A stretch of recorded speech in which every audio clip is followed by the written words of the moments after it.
My hair is not combed. Welcome to Doug in Exile. This is where the happy patriots are, right here on the Doug to Naples channel. I'm glad you've subscribed, but we're going to watch the Democrats fall apart together, even as over the next 2 weeks. Remember, we're almost 2 weeks out and the election will be decided. Voting's going to be in. Jimmy, get up. You're getting up, Jimmy. Let's go. Let's go, Jimmy. I'm not going to use foul language. Get your fat ass out of the couch.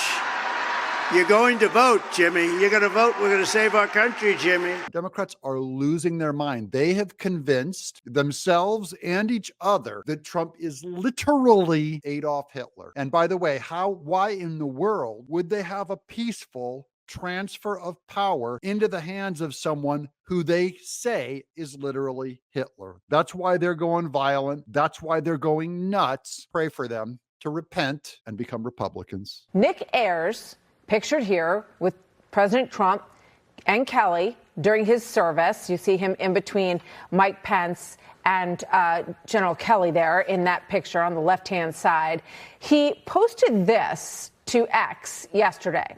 First sick burn here is that they're going to get the news from X, because Elon Musk's Twitter has become the #1 news source in the world. They don't go to MSNBC. They don't go to these other social media platforms that are only censorship. They only gin up pro Kamala Harris articles. They only gin up negative Trump articles. They have been demoralized. They've been discredited. They are worthless as news organizations. So now they're going, where's the news getting posted? It's on X. Elon Musk is winning the free speech category and the truth category. By the way, news, it's still put up by both sides on X. I put up my news. The left puts up their news. That doesn't happen on any other platform. Any other platform only lets Democrats put up their news, and the Republican news gets censored. Quote, I have avoided commenting on intra-staff leaks or rumors or even lies as it relates to my time at the White House. But General Kelly's comments regarding President Trump are too egregious to ignore. I was with each of them more than most, and his commentary is patently false, he writes. So that's an eyewitness who hung around with him. General Kelly, who was on Trump's staff. In fact, he went up to chief of staff at one point. They'll show a picture of him in this news feed at one point on Fox News there. He came out and said that Trump had said that he admired Hitler, or asked why their generals can't act more like Hitler. And no one had heard Trump say anything like this. And this Ayers guy, who is a friend of Trump's and was there as part of that same detail, just came out and spoke and said, this guy, it's patently false. Nick Ayers joins me now. Nick, welcome. Good to have you on the show. Thank you for being here. Thank you, Martha. We noticed this when it was posted yesterday. So tell me, why have you decided to speak out? Well, I know the president personally, Martha. He is my friend. I know his heart. And this unequivocally did not happen. Full stop. So we'll start there. Full stop didn't happen. There you go. That's Nick Ayers, eyewitness. That's one other testimony. By the way, that's 1-to-1. So here he says it didn't happen. John Kelly says it did happen. Man versus man. Now, the actual article that came out, they don't care if it happened or not. They're just trying to get Kamala Harris to win. In fact, they probably know it's a lie. They don't care that it's a lie. Their goal is not to tell the truth or even to bring you the news. It's to make Kamala Harris win. So even this guy coming out and saying, by the way, it's a lie. I want you to know the Atlantic, all journalism, MSNBC, the New York Times does not care that it's a lie. So he's not winning any points here in calling it out as a lie. John Kelly was never shy to point out to senior staff when he differed with the president, often behind President Trump's back. So I can assure you, had those comments been made, the national media would have known, all of us would have known instantly. Now here he said John Kelly's already enough of a blabbermouth that you would have heard about it by now. That's got to be true also. This thing happened 7 years ago. You probably would have heard about it back in 2020, that he would have come out and said Trump admired Hitler's generals or whatever. And so you haven't heard about it yet. Simply because this election was crucial enough to John Kelly. He was afraid enough that he felt like he had to come out and go public with this so that Kamala Harris wins. Everyone knows she's about to lose. Let's drop the charade. This whole story is being delivered to people without the backstory of why John Kelly fell out of favor with Trump, why he is a get into it. Get into it. I was going to play the helper. Disobeyed the commander in chief.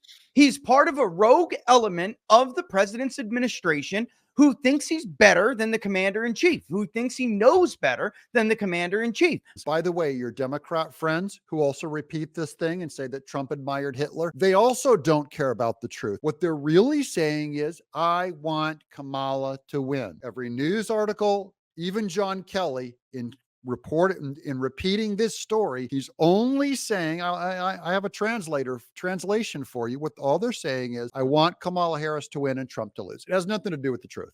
Moreover, he was, rarely ever alone with the president. Usually Governor Sanders, now Governor Sanders, then White House Press Secretary Sarah Sanders, or the staff secretary or other national security officials, or myself, among many others, we were all together. So I'm saying with certainty, this did not happen. Now, I just want to report on him saying with certainty it did not happen, but I'm going to push back on him a little bit. You cannot prove a universal negative. There's no way that he can prove that 100% of the time he was there, okay? I'd rather just say that John Kelly, who I assume is a partisan anti-Trump hack, I believe him to be a liar, even without this Ayers guy saying that I can definitively say, that he didn't say it. I just have a hunch about the guy. I think he's a pro Kamala Harris, scumbag, anti-Trump, liar. I don't need to know from this guy. I don't believe that definitively he has the evidence either. I'm not saying he's dishonest. I think John Kelly, we have a right to say, is dishonest. And she's losing badly. They're desperate to change the subject from a wide open border, which has wreaked havoc in our major cities and on college campuses. It led. Okay, so now he's just going off on pro-Trump talking points. This also is not evidence of anything that John Kelly said. He's just saying that John Kelly's gal, Kamala Harris, is losing, and that's why he came out with this story. That's good enough, Ayers. You don't have to go further. Tragically and awfully to the death of an innocent young female Georgian out in Athens, murdered by someone who walked freely across our southern border. They're desperate to change the subject from raging inflation, which is making groceries and clothes and the cost of energy unaffordable. It's crushing working Americans. I understand. And see, he keeps going off on more of these talking points. I don't think that's helpful, dude. You're not on the show to do talking points for Trump. You're there just to weigh in on your personal recollection about John Kelly, and he doesn't have much. Meanwhile, here's Tim Walz lying about Trump, repeating the Nazi Hitler story, which of course he's going to be lisping. His feet barely touch the ground. He's the anti-masculinity candidate. I don't get why they turned down Josh Shapiro for this guy, but they dumped Biden, who's a white old guy, and they figured Kamala Harris was already a minority, so we better put in a white old guy because the Democrats are so racist. They need to see a familiar face in there. Look, I don't say this lightly because I didn't. I think you do say it lightly. You'll say anything. You'll literally say anything to win. In my 60 damn years, I didn't think I'd ever see a candidate for president praising Adolf Hitler's generals. Well, I never thought I'd see a candidate doing what Adolf Hitler did and experimenting on other people, chopping up their body parts and removing them. So I guess we were both surprised on that one, Tim Walz. Or talking about using the military against their enemies. Actually, dummy, you're supposed to use your military against your enemies. You mean political enemies. It's a gaffe. I'll give you that one. And I mean, it's pretty stunning. And I said, look, I recognize I'm on the top of his list, but don't kid yourself. You're somewhere on that list too if you disagree with these people. That's who they are. Well, hold on. I make the same claim. We both believe that about each other, that we're on each other's hit list, that if Kamala Harris wins, I'm on her list and going to prison. I believe that. You believe that too. The only difference is your candidate's lying about it and I'm telling the truth. Here's Robert Sterling on the Trump Hitler story is a giant psyop.